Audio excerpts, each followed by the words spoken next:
Hello, hello. Good afternoon, everyone.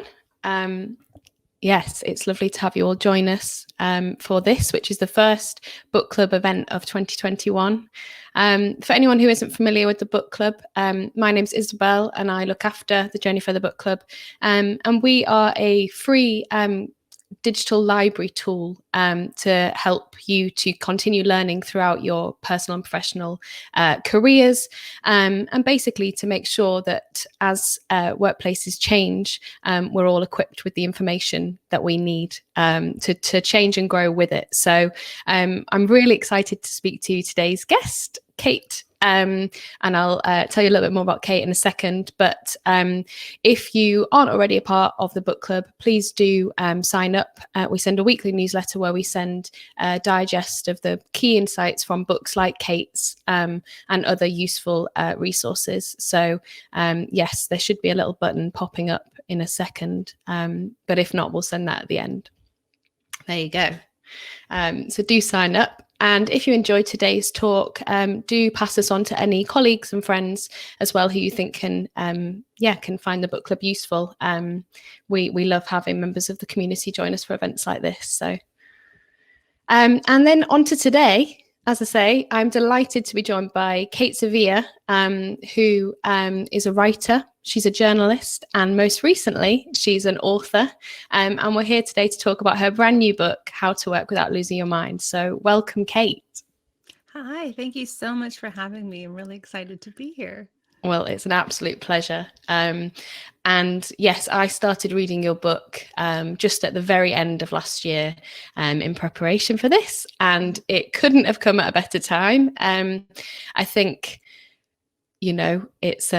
it's a very weird time to be living in, but not only that, to be working in. And I know that in your career, you've worked at a huge number of different companies, some big kind of corporations like Google and Microsoft, and you were one of the founding members of BuzzFeed UK, and you've worked at smaller businesses as well. And I'm really excited for you to share with us how those many experiences have kind of led to this book.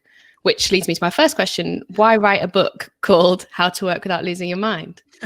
Well, firstly, I needed it. So the kind of premise started out, I think the original title was How to Work. And I think I wanted it to be a guide for people who were having a difficult time at work. And then in talking to some of my colleagues and friends, they were like, I mean, not only are there other books with very, very similar titles, but they were like, yeah, but it's still a bit vague. And the more I started to kind of get involved in the writing process and the proposal process, it was like, do you know what? This is actually more about mental health and looking after yourself at work and trying to persevere and make sense of really difficult working situations. So I think it started out as one thing, as with a lot of writing projects are, and then as it evolved, was like, no, I think the thing I need to write, and I think hopefully the thing that people need to read is, how do we work without losing our minds? Because I feel like that's such a prevalent issue. And this was the case, back in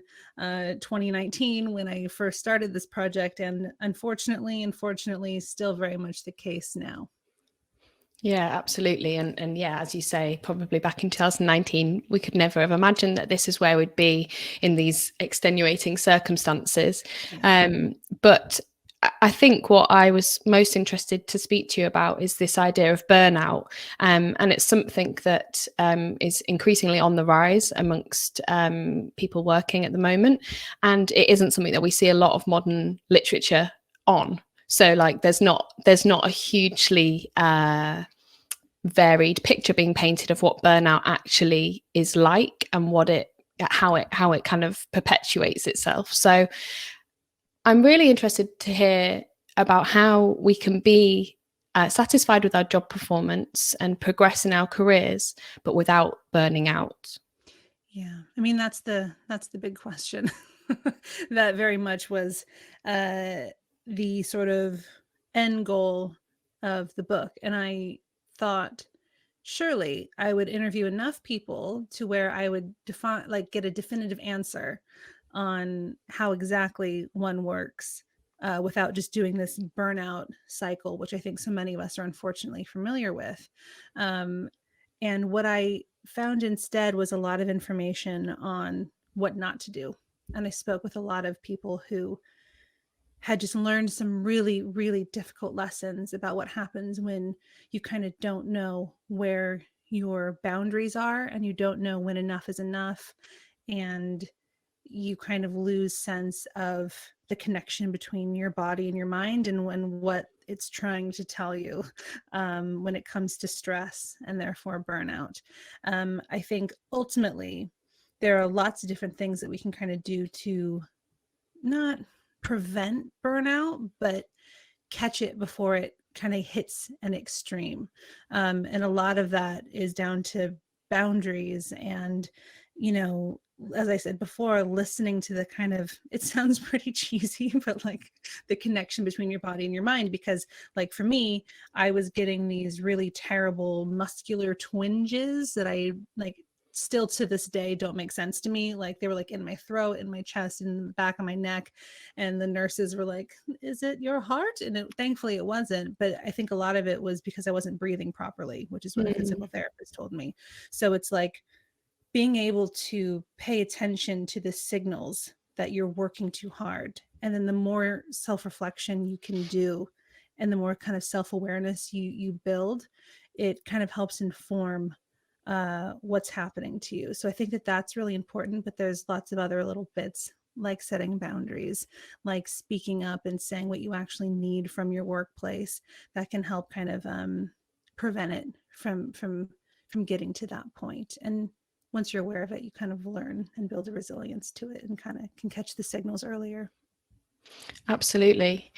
And I guess so burnout, I feel like it's something that the majority of people will understand in hindsight. When it's happening to us, you don't really know that you're feeling burnt out, and it's not as easy to spot the signs. Sneaky. It's really sneaky, exactly that, and you can put it down to lots of other things.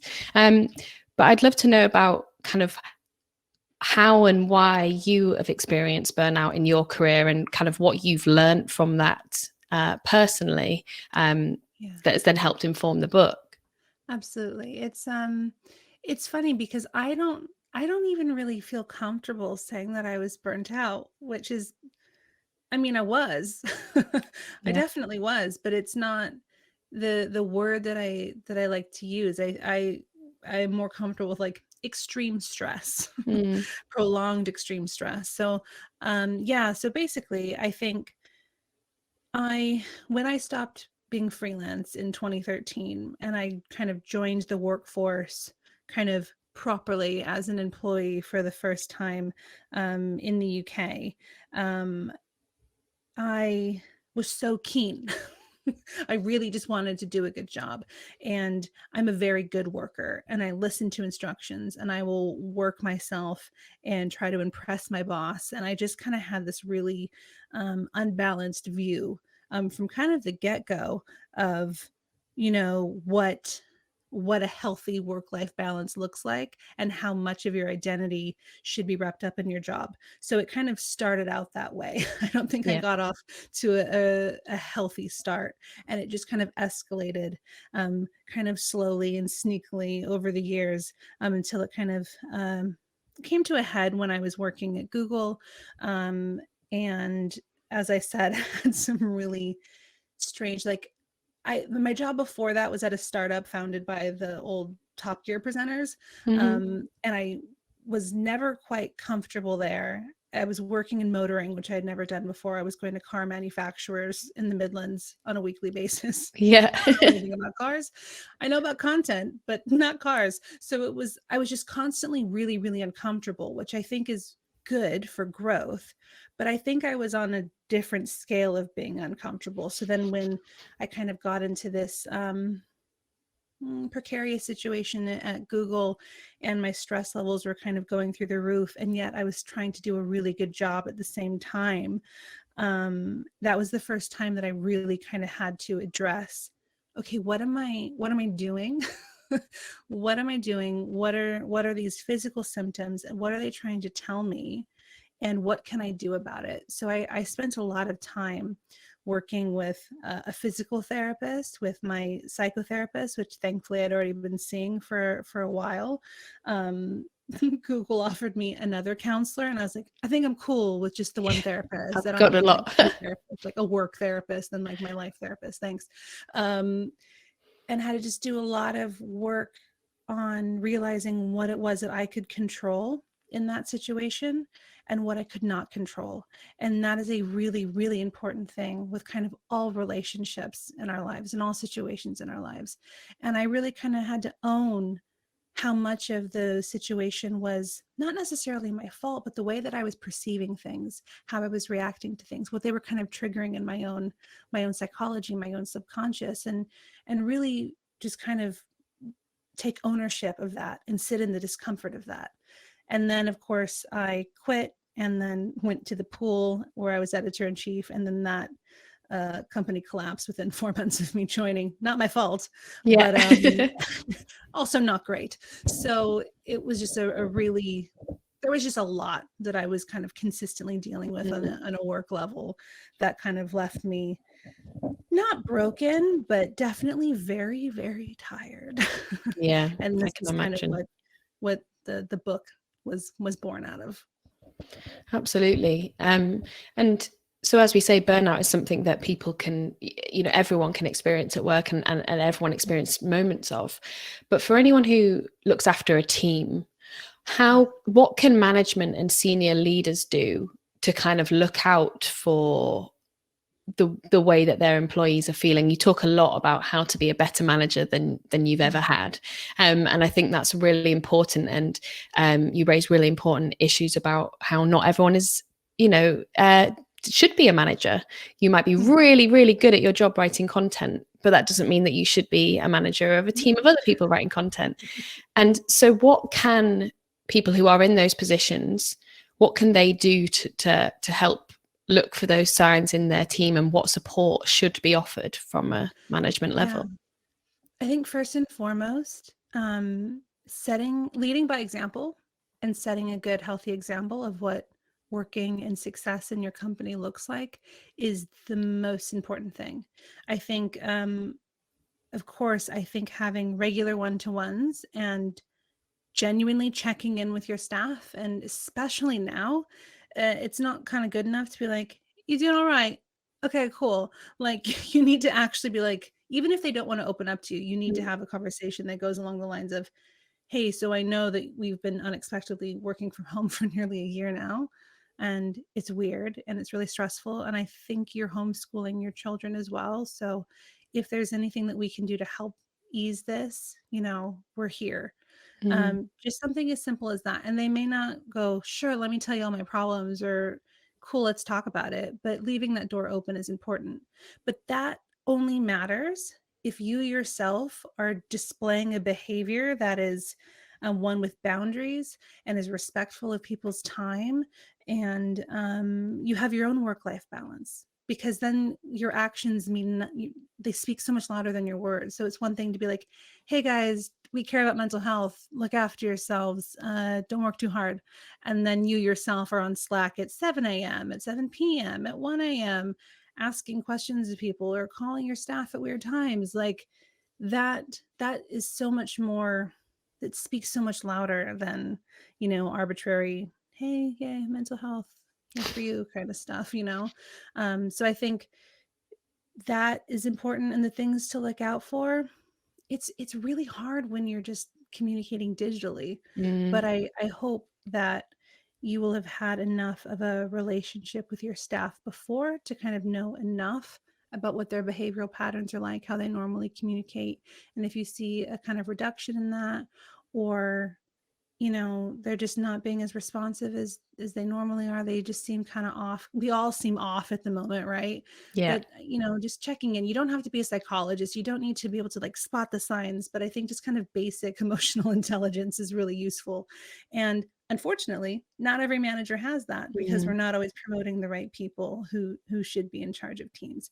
So it's a complex thing, but I think most importantly, lead by example and have those regular one-to-ones and check-ins with people, and leave your door open for people to feel that they can come to you if they do need to discuss something.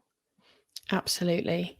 And so, as you say, if people haven't been adequately trained to be managers, for anyone watching who might find themselves in that position right now, they might think, okay, I am in charge of 3 or 4 people. I don't know how to best look after them. Or for anyone aspiring to be a manager in the future, what would you advise people to invest in now and invest in themselves now in order to be a better manager if that is what they want in the future? Yeah, I think one, if you are already a manager and you're kind of like, I think maybe I'm not doing this thing correctly or that thing right. I think firstly, like, thank you for having that level of self-awareness. I think that is crucial. So if you have that kind of feeling of like, I'm probably not doing that correctly, great. And I think it's hard if your company does not have proper management training or somebody that you immediately feel that will help you. I think, yes, if if you want to be better and they're not kind of providing that training, those resources to you, do your homework, see what is available to you. And it could be nothing. It could be, oh, there is a program available, but my department doesn't want to pay for it, so I can't. So that's one thing. I think reaching out to people that are in your organization that you do think are good managers, or even if it's, I'm just struggling with this one thing. I'm just struggling with kind of giving constructive feedback, or I'm just having a hard time challenging my high achievers to not necessarily do better, but to also be aware of the fact that there are still things and opportunities that they need to work on. Um, Maybe identify the points that you feel like you might be struggling with, so that you can kind of action those and take those like very specific issues to people within your organization, or just people that you may know outside of your organization that you think might have good insight on that. So unfortunately, so much responsibility, if a company isn't willing to train managers properly or to invest in their development as managers, you do kind of have this extra bit of homework and work to be better. And, one, when we're out of this pandemic, you might want to look at somewhere where it does invest in their managers. But two, if you're just trying to be better and you want to do that for yourself, I think that's a wonderful thing to do. So identifying people that, you think can help you with very specific things that you feel that you need help with, wonderful. With regards to, you think in the future that you might want to be a manager and you want to be a good manager, same thing. Think about the people that you've seen display leadership qualities, the sort of best managers that you've had, or even thinking about the really not great managers that you've had, but what exactly made them, not good. And think about the ways that you can be better. I think there's a lot of management books, and unfortunately a lot of them aren't very good. But I think in really kind of practical terms, thinking about the people that you know, thinking about the behaviors that you've observed, and how you can either replicate that in your own authentic way or ask for help, which is hard, but also really, really important. Definitely. Yeah, exactly. The people that are around you and available to you, and the good and bad examples can be incredibly useful. And something I think that you talk about in a really refreshing way is boundary setting. And obviously you've mentioned that is the key to making sure that your mental health is at the forefront when you're working. And there's a proliferation of and you talk about it in the book about kind of Instagram quotes on there's the whole girl boss culture and saying no to things that don't serve you. And there's a lot of truth in that, but you also urge against some of the kind of way that this messaging is packaged up online. And I'd love to know what it is about boundaries that you think can't really be like summed up in a catch-all on Instagram. Yeah, I think you don't really get, I don't know. I mean, it used to be that you'd get like this kind of like Beyonce has so many hours in the day and you can still achieve what she can, which is just ridiculous, because like you can't, because she's Beyonce and has a whole team of people that she can pay to help her be Beyonce, right? So I think we've gone from that to more recently to sort of a really like, just look after yourself, just self-care, just look after yourself without really kind of explaining how. And it's, you know, good maintaining your own mental health is, you can't really sum it up in just like a cute pastel colored quote on a tile. You know, it doesn't work that way. Unfortunately, it's a lot more boring and complicated Yeah. than that. But I think the boundaries are so boring and important, and you have to. So I think to explain like what boundaries actually are and how you can kind of action them. For example, I talk a lot about boundaries on your time. And this is really kind of crucial and particularly difficult at the moment, where kind of our boundaries between work and home, if you are working from home, are just kind of blended and kind of bleeding all over the place. So I say, for example, like, okay, you know that you need to help your kids with homeschooling, or you've been online since 8:30, and you say, cool, I'm done at 5. I can't take any meetings after that. So then don't take any meetings after that. If you say that you're unavailable after X whatever time, do not then respond to a Slack message at 7. Don't then respond to an email before you go to bed. I think things like that just give you space. And that space is so important. Rest is so important. And that's not glamorous. That's not 24/7 hustle that looks cool on Instagram. That's just kind of really boring, tedious, looking after yourself, real life kind of stuff. So with the kind of girl boss mentality, that very much was a glamorization of overwork, and you just have to work hard and hustle, and but do it in a really palatable way, maybe like by a beach or something in a cute jumpsuit. Like, that's not realistic. What's much more realistic is, you know, having high stress levels, being a little bit tired, but then also being able to identify that and go, you know what, I'm not feeling great and I need to address this. And I think I need to, you know, get to bed on time. I need to really look at my working hours. I need to tell my colleagues and my managers that, look, I need a reduction of something somewhere. How can we make that happen? And being honest about it. Like, it's, this stuff sounds kind of boring and straightforward, but actually executing it can be really difficult. But the rewards are huge and necessary, I think, particularly now.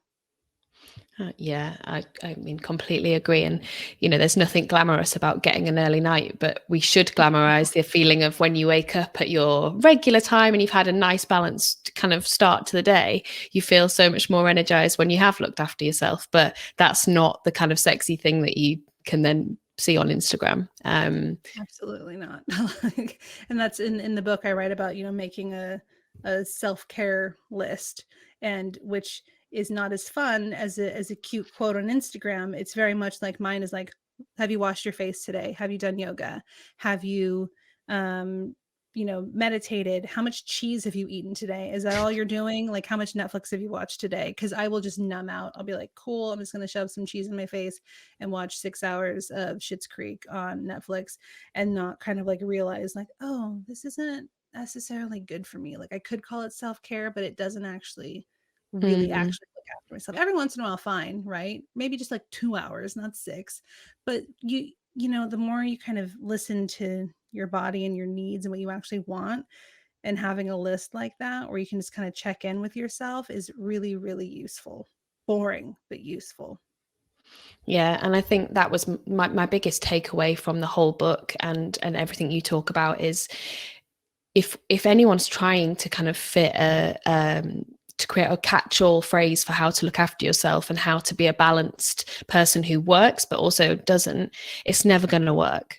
And it's a really, really obvious thing. it's the same with everything, with diet, with exercise, all these things that people feel the need to comment on that you should be doing a certain way. It's exactly the same with working. And I think this book is brilliant for that. And you write some amazing lists throughout of kind of, as you say, your own self-care lists, but also like lists on how to be a good and not shit manager, as you say. But those things really helped me, and I think they will really help anybody who picks it up to create that personal plan themselves. I guess from your perspective, what's the one thing you'd like someone, well, why would you like someone to pick the book up, and what do you hope that they'll get from reading it? Yeah, I think firstly, thank you. And my big hope with this was that it was a book that wasn't for just people who like girl boss, lean in, or just kind of really dry management books. There's so many books that are aimed particularly at women that are like, you want to be a CEO. Well, here's how you do it. Here's how you become a boss lady. And that's not what this is. Mm-hmm. I wanted to write a book that was for your kind of average person who was having a difficult time with their manager, or is having a really hard time with work, or they're feeling really burnt out and they're just like, how do we stop this? It's just a really messed up cycle and relationship that so many of us have with our jobs. And I think this book is less about, here's how you become the CEO of this, or here's how you hustle. It's not, or become a business influencer on Instagram. It's not that. It's like, hey, if you do want to become a CEO, cool. You're probably going to want to work on your management skills and not make sure that you completely burn out by the time that you're 28. Or, hey, you just want to go to work and get paid for it, and you actually have hobbies and things that fulfill your life outside of work. Also wonderful. Like, you don't have to be a super, super high achieving person at your job with your employer if you don't want to. Really, this is for people who are just having a hard time at work, or some element of their work is making things difficult for them and stressing them out, and they want to alleviate that. So really, it's for, I always just say, if Gemma down the street wants to buy this book because she's having a hard time, that is perfect. I just wanted to help people realize, what it is that they actually want and how they want to feel in their jobs, and for that to be okay and possible for them. And those small things are what make up the everyday. I think Lucy says, focusing on the everyday people. It's, it's so much more of who we all are. So Yeah, absolutely. Well, I've got one last question for you, and then I reckon we might have one question from the audience. So if anyone's got a question, do pop it in the chat. But I wanted to know if you could recommend one book and one podcast to the members of the book club to look into. What would it be and why? Sure. Yeah. So, my favorite business book that's not really a business book, so kind of like mine, is called Weird in a World That's Not. And it's written by an American author called Jennifer Romolini. She used to work at like Shondaland, Yahoo, I think, and writes very much about when you don't necessarily fit into the business world. What is that? What do you like? How do you cope with that? So I read that book a lot, and I bought that book for a lot of my friends that were struggling at work too. And podcast wise, I have to admit, one of my favorite podcasts is Armchair Expert with Dax Shepard. But what I love is that even though he has like shiny celebrities on, they talk about mental health. They talk about things like arrival fallacy, and how, just because you're a celebrity or a movie star doesn't mean that you're actually fulfilled or happy. And I found a lot of the conversations that they've had from people with like Chelsea Handler to Monica Lewinsky to Hillary Clinton, like just really, really informative and useful. So those are my recommendations. Thank you very much. Yeah, we'll check them all out. And we've got one question from Ronan, who says, Cate, who was your best manager and why? Oh, goodness. Best manager that I had. Do you know, the person that comes to mind was actually not like officially my manager. She was hired to kind of help with the pool when we thought it was still going to survive. Yeah. But she was brilliant because she had my back, and she looked after me, and she looked after the team, and she wasn't afraid of, the kind of dirty work that we had to do, and to communicate with our teams, and to have hard conversations, and to just be honest with me about the way that she was feeling and about how terrible everything was. So, Victoria, thank you. I honestly think that she's probably the best example, and not to, suck up to my publisher, but actually working with the team at Penguin Business has been probably one of the most positive working experiences that I've had. So not necessarily management, but communication, a supportive team. Those two experiences have really kind of helped cleanse my palate from all of the tough experiences that I've had. Yeah, and I would urge anyone who, when you pick up the book, really focus on that bit that you share about how a manager should always have your back. That meant, that really struck a chord with me. And I think, your manager should never throw you under the bus in a meeting situation. Your manager should always be able to openly have those conversations with you in your forum. But then, with anybody else, you should be a united front. And I think, you articulate that really well in the book. Thank you. Amazing. Well, that's all we've got time for. That's the end. But yes, thank you so much for your time, Cate, and thank you for writing the book. I know lots of our members will be getting copies today. And if anyone hasn't got a copy already, we'll share a link to that. Get reading. If you're not already a member of the book club, do join up. So you can join events like this in the future. And thank you, Cate. Thank you so much. I've really enjoyed it. Thank you.